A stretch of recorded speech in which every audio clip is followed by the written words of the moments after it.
မင်္ဂလာပါကျွန်တော်တို့ဒီနေ့တော့เนาะယောရှုမတ်စာအခန်းကြီး6ထဲမှာ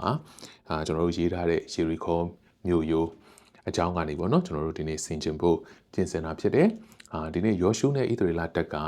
ယော်ဒန်မြစ်ကိုဖြတ်ပြီးတော့မှဂရိတော်နဲ့ရှင်နဲ့ပြည်ထဲကိုဝင်လိုက်ပြီဆိုတာနဲ့သူတို့ပထမဦးဆုံးစောင့်ကြိုနေတဲ့စိန်ခေါ်မှုเนาะဒီနေ့ challenge ကတော့ဒီနေ့ယေရီခေါမြို့ရိုးပဲဖြစ်ပါတယ်ယေရီခေါမြို့ရိုးကကျွန်တော်တို့သိတယ်ဒီယေရီခေါမြို့ရိုးဆိုတာကနော်ဒီနေ့ဒုတဲ့အခိုင်အမာဒီနေ့ကြီးကြီးမားမားကြီးခိုင်ခန့်ကြီးတိဆောက်ထားတဲ့မြို့ရိုးကြီးဖြစ်တယ်နော် impenetrable wall ပေါ့နော်ဘလို့မှဒီမြို့ရိုးကိုချိုးဖြတ်လိုက်ဖို့လည်းမလွယ်ဘူးနော်ပြီးတဲ့အခါမှာဒီမြို့ရိုးထဲမှာဝင်ပြီးတော့မှနော်ဒီမြို့ကိုသိမ်းဖို့ဒီမြို့ရိုးကိုဖျက်ပြီးမှမြို့ရိုးကိုသိမ်းဖို့ဆိုတာလည်းအင်မတန်ခက်တဲ့အရာဖြစ်ပါတယ်ဒီနေ့ယေရီခေါမြို့ရိုးကကျွန်တော်ရဲ့အသက်တာတွေမှာဆင်ခြင်ရင်ဘယ်လိုမျိုးနဲ့တူတယ်လို့ကျွန်တော်ခံစားရလဲဆိုတော့တခါတလေကြာရင်ဒါကကျွန်တော်တို့ breakthrough မဖြစ်နိုင်တဲ့ကျွန်တော်တို့ဘဝထဲမှာရှိတဲ့အစီအတားတွေတော့ဒီနေ့ကျွန်တော်တို့ဘယ်လိုစူးစမ်းအဲ့တနေရာရောက်သွားလို့ရှိရင်တန်သွားပြီးမှရှေ့မဆက်နိုင်တော့တော့ဒီနေ့ဒါကိုထိုးဖောက်ပြီးမှ breakthrough မလုပ်နိုင်တဲ့ကျွန်တော်တို့ဘဝရဲ့စိန်ခေါ်မှုတွေဒီလိုမျိုးနဲ့တူတယ်လို့ကျွန်တော်ထင်တယ်နောက်တစ်ခုဘယ်လိုမျိုးနဲ့တူလဲဆိုတော့အခိုင်အမာတိဆောက်ထားတဲ့ stronghold ပေါ့နော်ဒီနေ့ရန်သူအခိုင်အမာခြေကုပ်ယူထားတဲ့နေရာတွေလိုမျိုးနဲ့လည်းတူတယ်လို့ကျွန်တော်စင်ကြင်မိတယ်ခံစားမိတယ်ဆိုတော့ဒီအခိုင်အမာတိဆောက်ထားတဲ့ယေရီခေါမြို့ရိုးကြီးကိုဖြိုဖျက်ဖို့အတွက်ဒီနေ့ယောရှုကိုကျွန်တော်တို့ထာဝရဘုရားကယောရှုမတ်စာအခန်းကြီး6မှာစပြီးဆိုတာနဲ့ကျွန်တော်ဖတ်လိုက်တဲ့အခါမှာနီလန်းကိုပြောပြပါတယ်။နော်ဒီနေ့ဘုရားကဒီနေ့ဘာပြောလဲဆိုတော့နော်ယစ်ဘရဟိတ်9ယောက်ကယူဘီလာတဘူ9လုံးကိုစောင်းပြီးတော့မှသွားမယ်ဒီယစ်ဘရဟိတ်9ယောက်ရဲ့ရှေ့မှာလက်နက်ကင်တဲ့နော်လက်နက်ကင်တဲ့သူတွေကသူတို့ရှေ့ကနေသွားရမယ်ပြီးတဲ့အခါမှာယစ်ဘရဟိတ်9ယောက်ကယူဘီလာတဘူ9လုံးနဲ့သွားမယ်ပြီးတဲ့သူတို့နောက်မှာဗြိဉ္ဉ်တက်တာလိုက်မယ်အဲ့အနောက်မှာစစ်တပ်ကလိုက်ရမယ်ခိုင်းတဲ့အရာကတော့ဒီယေရီခေါမြို့ကိုတနေ့ကိုတစ်ပတ်ပတ်ရမယ်အဲ့လိုမျိုး6ရက်ပတ်ရမယ်ဒီ6ရက်တနေ့တစ်ချိန်ပတ်တဲ့အထဲမှာဘယ်သူမှတော့ဘာအတန်မှမထွက်ရအောင်စကားတစ်ခွန်းမှမပြောဘဲနဲ့ complete silence ဒီနေ့ပတ်ရမယ်လို့ဘုရားကညွှန်ကြားတယ်6ရက်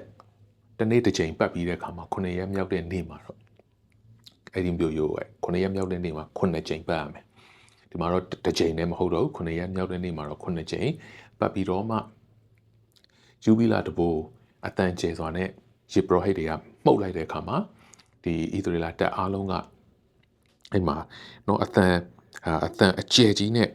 ကျဲသောအတန်နဲ့ကြွေးကြော်ရမယ်အဲ့ခါမှာမြို့ရိုးကပြိုကျသွားမယ်မြို့ရိုးပြိုကျတဲ့အခါမှာတဲ့ကိုဝင်ပြီးတော့မှမြို့မှာရှိတဲ့ຢာတွေအလုံးသိမ်းရမယ်ဘုရားရဲ့ instruction ကဒီလိုပြောရဲဆိုတာကျွန်တော်တို့ဖတ်ရတာဖြစ်ပါတယ်ဆိုတော့ဒီထဲမှာကျွန်တော်တို့စဉ်းစားကြည့်လို့ရှိရင်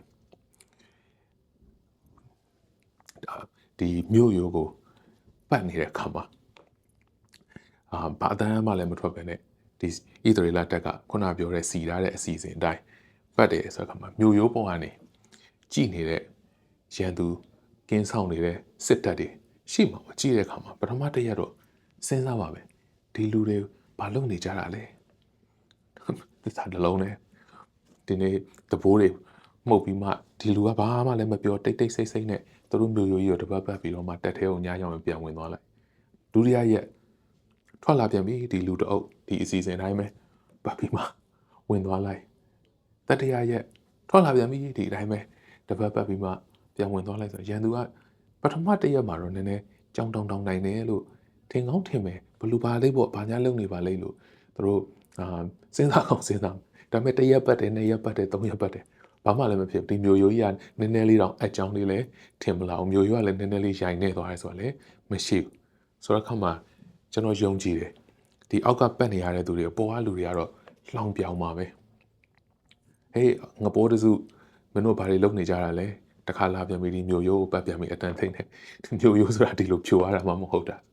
ဆိုတော့ဒီလိုလောင်ပြောင်ခြင်းတွေမဖြစ်နိုင်ဘူးလေဘယ်လိုလုပ်ပြီးဖြစ်နိုင်မှာလဲဆိုတော့နော်အပေါ်က စောင့်နေတဲ့စစ်သားတွေကရန်သူစစ်သားတွေကပြောမှာပဲဒီမှာကျွန်တော်တို့ဗာဆင်ကျင်ရလဲဆိုတော့တခါတလေကြားလို့ရှိရင်ကျွန်တော်ရဲ့ဘဝအသက်တာအတွင်းမှာဖျားခိုင်းတဲ့အမှုရာတွေမှာကျွန်တော်တို့လောက်ရတဲ့အခါမှာတခြားလူတွေကြည့်တဲ့အခါမှာဖျားစကားကိုကျွန်တော်နာခံရတဲ့အခါမှာဖျားရဲ့ဂတိကိုကျွန်တော်တို့စောင့်ရတဲ့အချိန်မှာတခြားလူတွေကြည့်တဲ့အခါမှာကျွန်တော်တို့negative ဘက်ကနေပြောတာတွေကျွန်တော်တို့ကြားနိုင်ပါတယ်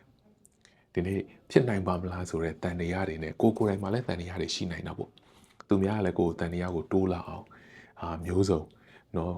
လေတိုက်ကြမှာပေါ့နော်ဆိုတော့ခါမှာအဲ့ခါမှာဒီမှာအကောင်းဆုံးက silence ဆိုရအောင်ကျွန်တော်တို့သင်ယူရတာဖြစ်ပါတယ်ကျွန်တော်တို့တိတ်ဆိတ်လိုက်တာဘာစကားတစ်ခွန်းမှမပြောတော့ဘဲနဲ့မှ6ရက်ပြည့်အောင်တရက်ကိုတစ်ခါပတ်မယ်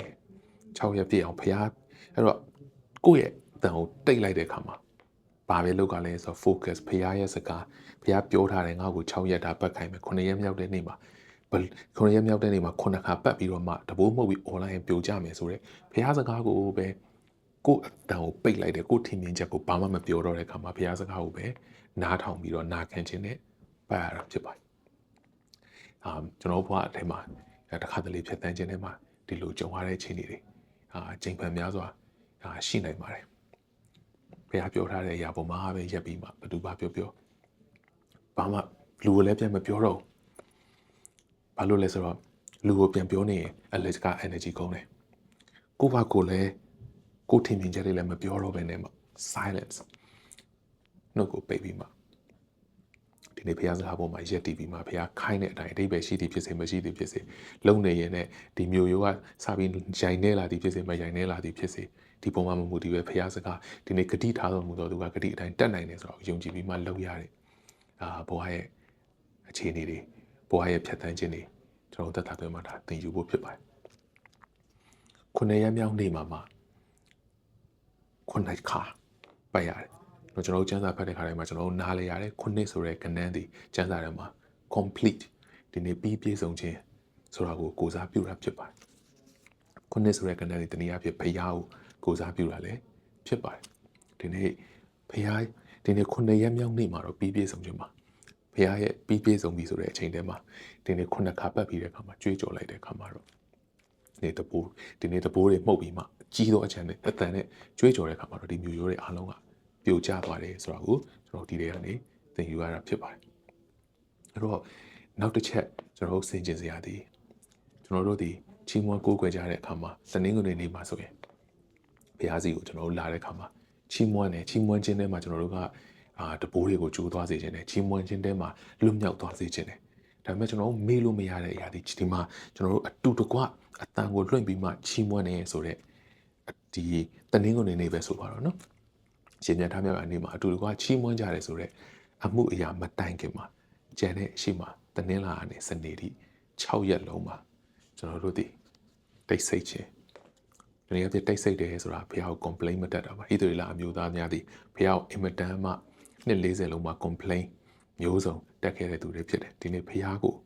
complain မတတ်ခြင်းဒီတကယ်တော့ချီးမွမ်းခြင်းဖြစ်တာဖြစ်ပါတယ်ဘုရားကိုပြန်ပြီးမေးခွန်းနေနဲ့ဘုရားကိုမေးခွန်းထုတ်လို့ရပါတယ်ကိုစိတ်ထဲမှာခံစားတဲ့အတိုင်းကျွန်တော်တို့နားလေတယ်ဘုရားကျွန်တော်မေးခွန်းထုတ်လို့ရပါတယ်ကိုရောဘာလို့ဒီလိုဖြစ်တာကျွန်တော်မခံနိုင်ဘူးဆိုမေးခွန်းထုတ်လို့ဒါပေမဲ့ကိုရောမှားနေပြီဆိုပြီးမှကိုရောလောက်တာကိုရောမသိပါဘူးကိုရောမှားနေပြီဆိုတဲ့မေးခွန်းထုတ်ခြင်းမျိုးကတော့ဘုရားမကြိုက်တဲ့ complaint ဖြစ်တယ်ဒီလိုမလုပ်ဘဲနဲ့ silence နေလိုက်ခြင်းဒီတကယ်တော့6ရက်လုံးမှာတနင်္လာနေ့ကနေစနေနေ့6ရက်လုံးမှာကျွန်တော်ဘုရားကိုချီးမွမ်းနေခြင်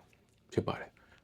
ဒီနေ့ညီးတွားခြင်းဒီတကယ်တော့ဘုရားကိုချီးမွမ်းတာရဲ့စံချိန်ပဲဖြစ်ပါတယ်ကျွန်တော်တို့သက်တာတွေမှာဆင်ခြင်ဖို့ဖြစ်ပါတယ်ကျွန်တော်တို့ကတနင်္လာနေ့ကနေစနေနေ့ထိရှိသမျှကိစ္စအရာအလုံးမှာဖြစ်သမျှအရာအလုံးမှာညီးတွားခြင်းနဲ့ပဲအသက်ရှင်ပြီးမှတနင်္ဂနွေနေ့မှာကျွန်တော်တို့အသင်းတော်မှာအတူတူကတော့ဒီနေ့ယေဘရဟိတွေတဘိုးမဟုတ်သလိုပဲဒီနေ့ worship တွေကအတူတူကတီးခတ်ပြီးမှစပြီးချီးမွမ်းကြမယ်ဆိုတဲ့အချိန်မှကျမှချီးမွမ်းရတော့အဲ့ချိန်ကျမှချီးမွမ်းမယ်ဆိုတော့ကျွန်တော်ရဲ့ချီးမွမ်းခြင်းကဒီနေ့တတိုင်းနေပြုဖို့ဆိုတာခက်ပါတယ်ဒီနေ့ကျွန်တော်တို့ရဲ့ချီးမွမ်းခြင်းကတတိုင်းနေပြုဖို့ဆိုတာတနင်္လာနေ့ကနေတောက်ကြနေ့တနင်္လာနေ့စနေနေ့6ရက်လုံးမှာ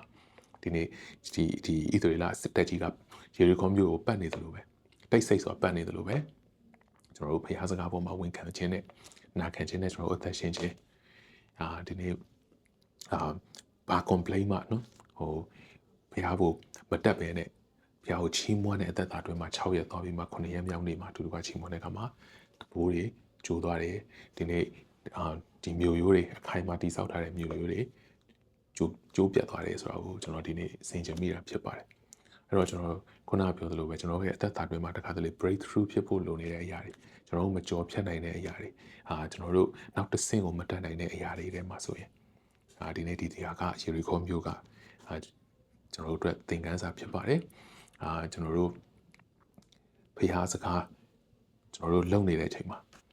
silence ကိုလည်းတခြားကိုမယုံရင်တော့မပြောနဲ့တော့ကိုရဲ့ဖျားရဲ့စကားပေါ်မှာပဲတနည်းအားဖြင့်ဖျားပေါ်မှာပဲ focus ထားပြီးတော့မှဖျားခိုင်းတဲ့အမှုရာတရက်စာလုပ်ရမယ့်အရာတွေတရက်ချင်းစီမှာလုပ်တော့လိုက်တော့ဒီနေ့သူများကိုပါပဲပြောလဲခွန်းတုံးပြန်မနေနဲ့တော့အချိန်ဖျားရဲ့ပြည့်စုံတဲ့အချိန်တွေမှာဒီနေ့ကြွေးကြော်လိုက်တဲ့အခါမှာဖျားရဲ့နီလန်ထဲမှာဒီနေ့မကြိုးပြတ်နိုင်ဘူးလို့ထင်တဲ့ဒီယေရီခေါမြို့ရိုးဒီကြိုးပြတ်သွားတယ်လို့ကျွန်တော်ရဲ့အသက်တာတွေမှာ breakthrough ဖြစ်ဖို့ရှိတာဖြစ်ပါတယ်နောက်တစ်ချက်ကတော့ကျွန်တော်တို့6ရက်ဘယ်လိုအသက်ရှင်လဲဆိုတာဒီကျွန်တော်တို့အတူတူက9ရက်မြောက်သောနေ့မှာဘယ်လိုချီးမွမ်းတဲ့အခါမှာဒီနေ့ effect ရှိတာဖြစ်ပါတယ်ဒီနေ့6ရက်တာလုံးထဲမှာဖျားကို complain မတက်ပဲ silence ဒီနေ့ဖျားပုံမှာနာခံခြင်းဝန်ခံခြင်းနဲ့ဖျားနဲ့မိသားစုဖွဲ့ခြင်းနဲ့သွားပြီး9ရက်ပြောင်းနေမှာယူဘီလာတပူအတန်ကျဲသွားနဲ့မှုတ်ပြီးတော့မှအားလုံးကြီးသောအတန်နဲ့ကြွေးကြော်တဲ့အခါမှာတပူကျိုးဖို့ဒီနေ့အခက်အခဲတွေလွတ်မြောက်ဖို့ဆိုတာဖြစ်လာမှာဖြစ်ပါတယ်လို့ရောက်ချင်းစတဲ့ဘုရားဖျားရဲ့ကောင်းချီးမင်္ဂလာတာရွေးရှိပါစေ